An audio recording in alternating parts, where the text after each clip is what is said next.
Delhi NCR में कोहरे की चादर ने लोगों को परेशान कर रखा है।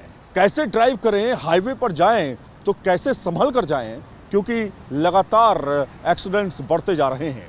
हाईवे पर काफ़ी ज़्यादा मुसीबत लोगों के लिए है, क्योंकि ड्राइव भी करना है, जल्दी घर भी पहुंचना है और उस घर पहुंचने के चक्कर में कभी कभी लोग दुर्घटना का शिकार हो जाते हैं।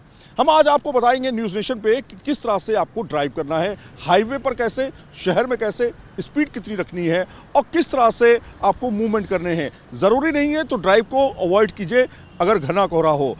हालांकि इस समय कोहरा नहीं है, लेकिन फिर भी हम आपको एक्सपर्ट के जरिए समझाएंगे कि किस तरह से आपको ड्राइव करना। हमारे साथ अभिजीत जी जुड़ेंगे जो कि एक्सपर्ट हैं, उसके बारे में, हाईवेज़ के बारे में अच्छा ज्ञान भी रखते हैं। तो अभिजीत जी, सबसे पहले सवाल तो यही है, किन किन बातों का ध्यान रखें जब हम हाईवे पर सफ़र कर रहे हैं और घना कोहरा हो, 50 मीटर की विजिबिलिटी हो? आपके दर्शकों को नमस्कार। और मैं आज सिर्फ उन्हीं बिंदुओं की बात करूंगा आमिर, जो कोहरे के समय में आपके लिए जानलेवा हो सकती है। अमूमन आप देखते हैं बोर्ड पर 70 मीटर का डिस्टेंस अगली गाड़ी से, सामने चलती हुई गाड़ी से मेंटेन करने को कहा जाता है, लेकिन कोहरे के समय में इसे 100 मीटर का डिस्टेंस मान कर चलिए, क्योंकि आपकी विजिबिलिटी और आपकी स्पीड आपके लिए जानलेवा हो सकती है। दूसरी कि इंडिकेटर का जो इस्तेमाल है हाईवे में आपकी जान बचा सकता है। अगर आप इंडिकेटर चलाकर, दबाकर, जलाकर गाड़ी चला रहे हैं तो आपको बहुत दूर से विजिबिलिटी दिखती है आपकी गाड़ी की। और दूसरा, इंडिकेटर का इस्तेमाल बड़ी जिम्मेवारी से किया जाना चाहिए, क्योंकि इंडिकेटर अगर लगातार जल रहा है, पार्किंग लाइट दोनों तरफ की, तो आप ये संदेश नहीं दे पाएंगे कि वेदर आप राइट मुड़ने वाले हैं या लेफ्ट मुड़ने वाले हैं। बिल्कुल सही कहा आपने। मतलब आपको हमें ये तय करना है कि आप जो कर रहे हैं, वो फंक्शंस जो इस्तेमाल कर रहे हैं आप कोहरे के समय में, उसमें भी कुछ गलत फंक्शंस ना हो जिसका वजह से आप मुसीबत में पड़ जाएं। कैसे?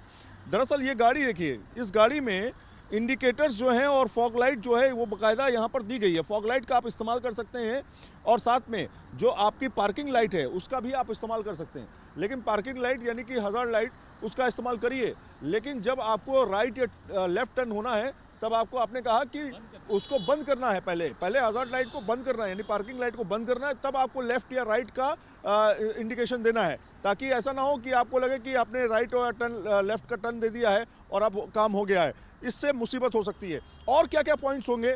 हमें लगता है एक सफ़र करना चाहिए सर। बिल्कुल चलना चाहिए आपको सफ़र में। आज तो कोहरा नहीं है, लेकिन ड्राइव करते समय बहुत सारे बिंदु जो आपकी जान बचा सकते हैं, उस पर बात करूँ। कोहरा सुबह बहुत ज़्यादा था सर। बहुत ज़्यादा था आज कोहरा। तो चलिए चलते हैं, एक गाड़ी में बैठ करके एक सफ़र करते हैं और इस दौरान हम सेफ्टी का पूरा ख्याल रखेंगे। आइए हमारे साथ।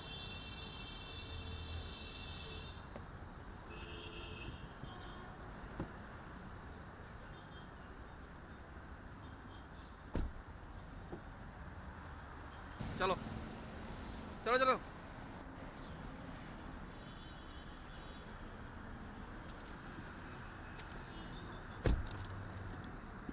बेल्ट लगाओ दोनों।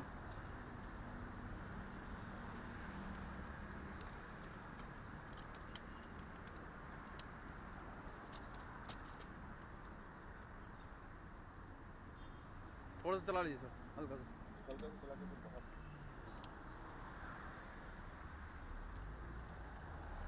एक मिनट, एक मिनट।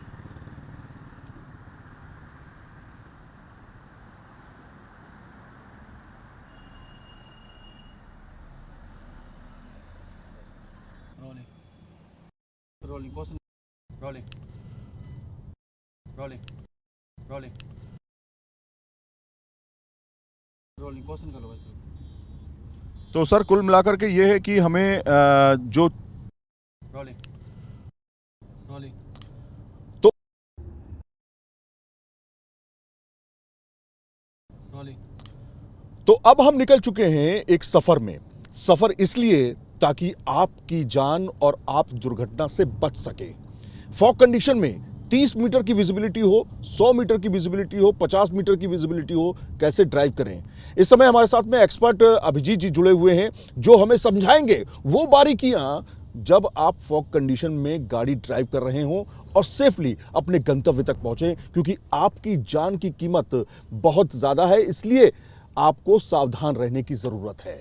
तो गाड़ी चलाते समय अभिजीत जी, सबसे बड़ा सवाल है कि आप इस समय गाड़ी ड्राइव कर रहे हैं, लेकिन आपने सेफ्टी का पूरा ख्याल रखा हुआ है। किसी भी तरह से आप हमसे बातचीत कर रहे हैं, लेकिन कहीं इधर उधर आप नहीं देख रहे हैं। तो किन किन बातों का पॉइंट वाइज हम एक तरह से बच सकते हैं, खास तौर पे जब ऐसे समय में जब फॉग कंडीशन हो, 30 मीटर की विजिबिलिटी, 50 मीटर की विजिबिलिटी? देखिए, ट्रैफिक नियमों का पालन तो हमेशा करना चाहिए, लेकिन जब फॉग में गाड़ी चला रहे हैं तो ये सिर्फ नियम नहीं है, वो आपकी जान बचा सकते हैं। फॉग लैंप है, स्पीड कंट्रोल है, डिवाइडर से कितना दूर होकर चलें और पार्किंग लाइट का किस तरह से इस्तेमाल करें, लेन की क्या डिसिप्लिन है, इन 4-5 चीज़ों से आप अपने आप को सुरक्षित रख सकते हैं जब आप फॉग में गाड़ी चला रहे हैं। फॉग लैंप का इस्तेमाल इसलिए ज़रूरी है क्योंकि वाइट आजकल जो गाड़ियों में लाइट आती हैं उससे स्मॉग और फॉग और ज़्यादा इन्हेंस होकर दिखता है। सो यदि आप लगातार, आपका रोज़ का काम है फॉग में ट्रैवल करने का, तो बिल्कुल गाड़ी में फॉग लैंप ना हो तो येलो फॉग लैंप लगवाएं। दूसरी, आप स्पीड को यूजुअली कहा जाता है कि 70 मीटर का हेड्स अप डिस्टेंस रखें, लेकिन फॉग में आप 70 मीटर नहीं, आप 100 मीटर का हेड्स अप डिस्टेंस रखें। तीसरी बात है कि आप पार्किंग लाइट का इस्तेमाल सीखें। पार्किंग लाइट सिर्फ फॉग में जला देने से निश्चिंत ना हो जाएं। पार्किंग लाइट से आपकी विजिबिलिटी बढ़ जाती है, आप पीछे से आने वाली गाड़ियों को दिखाई दे रहे होते हो, लेकिन आप अगर पार्किंग लाइट से राइट या लेफ्ट लेने वाले हैं तो अपने नॉर्मल पार्किंग लाइट को ऑफ करें और उसके बाद राइट और लेफ्ट का पार्किंग दें, ताकि पता चल सके, ये मैसेज क्लियर जा सके पीछे वाली गाड़ी को कि आप दाएं या बाएं मुड़ने वाले हैं। इसके अलावा लेन जंप ना करें, डिस्ट्रैक्शन बिल्कुल एक्सेप्टेड नहीं है। मैं आपसे बात कर रहा हूं लेकिन मेरी नज़र रोड पर है। इसके साथ अगर आपने कॉम्प्रोमाइज़ किया तो with in fraction of second accident हो सकता है, और 1-2 सेकेंड में यदि आपका पूरा ध्यान रोड पर है तो आप अपने आप को गंभीर दुर्घटना से बचा भी सकते हैं। कई बार देखा यह गया है कि लोग सीट बेल्ट का इस्तेमाल नहीं करते। उनको लगता है कि सीट बेल्ट सिर्फ चालान से बचने का एक तरीका है। दरअसल चालान से बचने का तरीका नहीं है, ये बाकायदा आपकी जान को बचाने का एक तरीका है। अब लोग सोचते हैं कि आगे जो पैसेंजर बैठे हुए हैं या आगे जो ड्राइवर बैठे हैं और को पैसेंजर जो हैं उनको ही सीट बेल्ट पहननी है। जी नहीं, यहाँ पे आप रॉन्ग हैं। आपके दुर्घटना के समय में जितना इम्पैक्ट पीछे बैठे हुए पैसेंजर को होता है उससे कम होता है इम्पैक्ट आगे बैठे हुए पैसेंजर को, क्योंकि जब फोर्स लगता है तो मेरा यानी मैं जहाँ पे बैठा हूँ वो ज़्यादा इम्पैक्ट पड़ता है। जैसे कि साइरस मिस्त्री की मौत हुई थी, उस समय आपने देखा था कि वो पीछे बैठे हुए थे। ऐसी कई घटनाएं ऐसी सामने आई कि आपकी गर्दन टूट गई या आपको ज़रा से भी चोट नहीं आई लेकिन आपकी मौत हो गई। तो कहीं ना कहीं आपको ये सीट बेल्ट पहनना बहुत ज़्यादा ज़रूरी है जब आप पीछे बैठे हों। सर, एक सवाल मैं आपसे लेना चाहूँगा, वो ये कि हमने ये देखा है कि अक्सर लोग मोबाइल गैजेट्स का भी इस्तेमाल करने लगते हैं और स्मार्ट व्हीकल्स आजकल की डेट में बड़ी संख्या में आ गए जिसमें स्मार्ट गैजेट्स होते हैं। तो क्या, कैसे बचें और क्या क्या करें? देखिए, कोहरे को देखकर, दृश्यों को देखकर रील बनाने के इस दौर में जब आप कोहरे में गाड़ी चला रहे हैं तो कृपया इस तरह के डिस्ट्रैक्शन से बचें, बिल्कुल ही रिकमेंडेड नहीं है।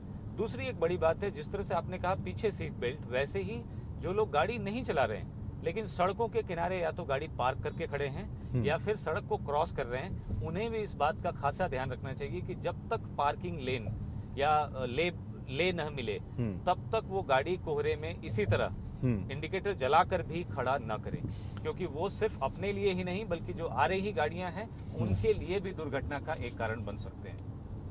तो ये अभिजीत जी ने बताया, लेकिन एक महत्वपूर्ण सवाल है और वो महत्वपूर्ण सवाल जो है वो हम आपसे पूछना चाहेंगे। वो महत्वपूर्ण सवाल ये है कि अक्सर देखा ही गया है कि जब आप ड्राइव कर रहे होते हैं तो आपको लगता है कि आपकी गाड़ी में कुछ प्रॉब्लम आ गई है, पानी पीना है या कुछ करना है, तो आप गाड़ी साइड में रोकते हैं। अब वो हाईवे है, हाईवे पे आपने गाड़ी साइड में रोकी, लेकिन वो उस समय फॉग कंडीशन है, 50 मीटर की विजिबिलिटी है और 100 मीटर की विजिबिलिटी है। ऐसी कंडीशन में आपने गाड़ी साइड में लगा दी, बे आपको नहीं मिला है, यानी कि व्हीकल के लिए जो बे बनाया जाता है स्पेशली वो नहीं मिला है, लेकिन आपने गाड़ी साइड में खड़ी कर दी है। कितनी बड़ी गलती ये हो सकती है सर फॉग कंडीशन में? देखिए, अगर मुझे 5-10 किलोमीटर भी जाना पड़े अपने लिए पार्किंग बे ढूंढने के लिए, तो आप समझिए आप अपने लिए एक सुरक्षित जगह हाईवे पर ढूंढ रहे हैं। पार्किंग बे होता क्या है सर? पार्किंग बे, जैसे अभी हम इस रोड पर जा रहे हैं, आप इस तरफ देखेंगे 3rd लेन में, तो इस तरफ गाड़ी को खड़ा किया जा सकता है। 2 लेन लगातार आगे सीधे जा रही हैं। अगर मुझे ये स्पेस नहीं मिलता है तो मुझे आगे जाकर मेन ट्रैक्स पे, मेन लेन पे गाड़ी खड़ी नहीं करनी चाहिए। अच्छा, इसका मतलब है कोई खाली जगह हमें मिले गाड़ी खड़ी करने के लिए जहां पर स्पेसिफाइड किया गया हो कि ये पार्किंग बे है। तो बेसिकली ये है कि आपको अगर सावधान रहना है तो आपको तमाम ऐसी टिप्स का इस्तेमाल करना होगा, तभी आप अपने गंतव्य तक सुरक्षित पहुंच सकते हैं।